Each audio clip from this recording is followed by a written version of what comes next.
Dnes si povieme niečo o strašne krvavej strieľačke Soldier of Fortune. Hej, moment, toto nie je tá hra. Crucifix, dajte mi sekundu.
Soldier of Fortune je FPS z roku 2000 od Raven Software. To sú autori Hexena či Heretika a novšie Jedi Knight a Academy.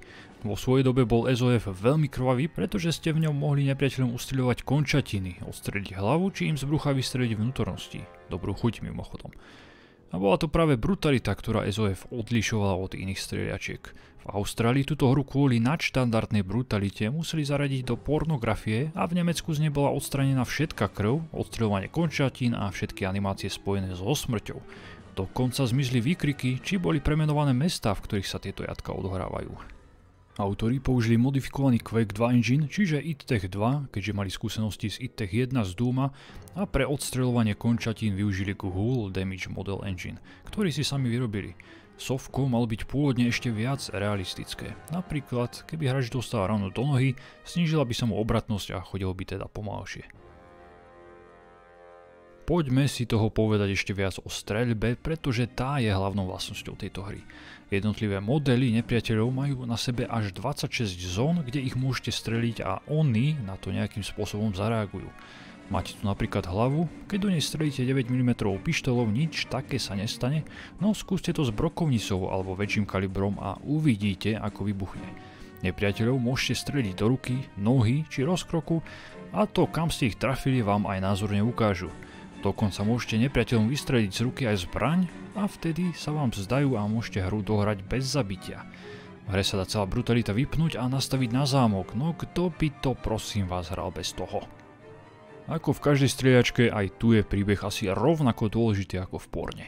Budete bojovať proti teroristom, ktorí chcú použiť nukleárne hlavice, aby vybombardovali celý svet.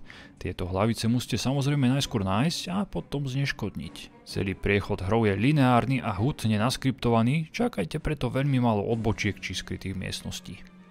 Budete hrať za žoldniera Johna Mullinsa, ktorý je mimochodom väčší badass než samotný Arnie. Veď vidíte jeho terminátorské schopnosti.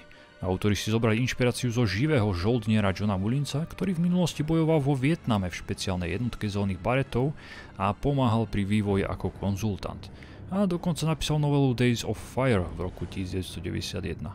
Herný John Mullins pracuje pre tajnú organizáciu The Shop, v preklade obchod, ktorá bojuje proti zloduchom a chce zachrániť svet. Veľmi skromné ciele majú chlapci. Na hre sa pracovalo 18 mesiacov. Spočiatku autori nevedeli, do akého obdobia hru zasadia. Zamýšľali sa teda nad druhou svetovou vojnou, no báli sa, že na hráčov bude pôsobiť nudne a nebude ich baviť. Potom získali licenciu na žoldnierský magazín Soldier of Fortune na vyprodukovanie hry. Nakoniec ju zasadili do súčasnosti a hráč sa bude pohybovať po celom svete. Na začiatku to bude New York, potom Kosovo, Sibír, Irak, Sudán, pozrite sa aj do Japonska alebo Nemecka. Misií je 10, z toho prvé dve sú v podstate tréningové a okrem druhej misie, ktorá je by the way najlepšia, pretože sa odohráva vo vlaku. Ďalšou výbornou misiou je hneď prvá, pretože prvé levely sú vždy na hrách najlepšie. Animácie sú spravené čiastočne motion capture. Čo sa týka zbraní, sú urobené podľa skutočnosti, no museli zmeniť ich názvy. Jedinú fiktívnu zbraň nájdete až v posledných misiách, mikrovlnku. Čo sa týka dabingu, hlavný hrdina hovorí. A to je zásadná informácia, pretože mlčanlivý protagonista ma v strieľačkách štve najviac. Najnovšie som bol alergický na Artyoma v Metro Exodus. Postavu vášho parťaka Hawka si nadaboval Michael Clark Duncan, ktorého môžete poznať zo Zelenej míle. Na začiatku každej misie si vyberáte svoju výbavu. Máte určitý počet slotov na zbrane a ďalšie vybavenie ako granáty, lekárničky či noktovizor.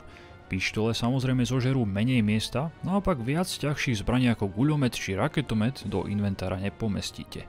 Hra vám ani nenapovie, či budete na misiu potrebovať skôr zbraň na blízko, diaľku, či sa bude odohrávať cez noc, pretože tu nemáte baterku, ale je to v podstate jedno, pretože aj tak na všetko len strieľate. Skúšal som ísť stealth a hádzať len nože, no nepriatelia vás aj tak uvidia. Hra na stealth vôbec nie je stávaná. A to samozrejme nie je výtka, no bolo by dobré mať väčšiu variabilitu, ako misiu môžete dohrať. Keď získate v 6. misii v New Yorku M75, už nebudete zvyšok hry meniť. Tá rozseká všetko a všetkých. Stačí strieľať nepriateľom na nohy a nebudú mať šancu. Môžu vás prekvapiť tak maximálne kotúľom, no pri nižšom mierení vašej streľbe neujdu. Zbrane majú v tejto hre silu. Poznáte rozdiel, keď budete strieľať z 9 mm pištole alebo väčšieho kalibru. Okrem vizuálneho efektu na nepriateľoch je rozdiel aj zvukový a keď máte kvalitnú zvukovú zostavu, hru si ešte viac užijete. Z ťažkých zbraní tu je raketomet či plameňomet. Na strednú obťažnosť mi hra prišla veľmi jednoduchá. Nepriatelia sú slepí a dajú vám dosť času na to, aby ste zareagovali. Obťažnostných stupňov je 5 a podľa nich sa odvíja, akí budú nepriatelia tuhí a koľkokrát si môžete počas misie uložiť hru.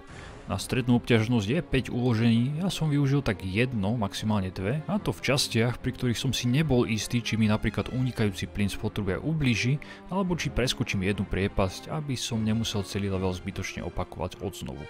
Zaujímavosťou je, že si môžete nastaviť svoju vlastnú obťažnosť. No a čo sa týka konca, ten je divný a otvorený. A posledný bossák je asi takýto.